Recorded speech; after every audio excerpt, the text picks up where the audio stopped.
કચ્છમાં વિદ્યાર્થી પાસે નમાજ અદા કરાવતા વિવાદ થયો છે। ધોરણ 6 ના વિદ્યાર્થી પાસે નમાજ અદા કરાવતા વિવાદ થયો।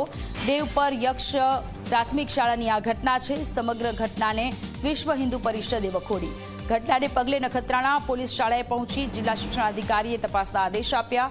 શાળામાં અભ્યાસ કરતા લઘુમતી સમાજના વિદ્યાર્થીએ હિન્દુ વિદ્યાર્થી પાસે નમાજ અદા કરાવી।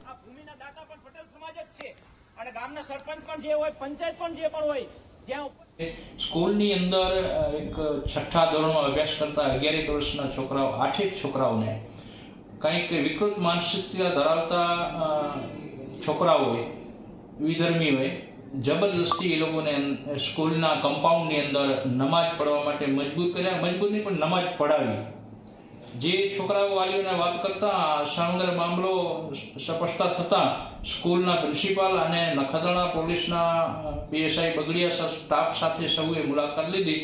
છોકરાઓએ પીએસઆઈની સમક્ષ અને પ્રશાસનની સમક્ષ જબરદસ્તીથી જે નમાજ પઢાવવામાં આવી એનું આપવીતી કહી સંભળાવી અને ઉપરથી છોકરાઓને એવી ધમકી આપવામાં આવી કે જો આ બાબતે આપ વાલીઓને અથવા સ્કૂલને જાણ કરશો અથવા ક્યાંય પણ કહેશો તો તમને મારી નાખવામાં આવશે। એટલે છોકરાઓ ભયની અંદર છે।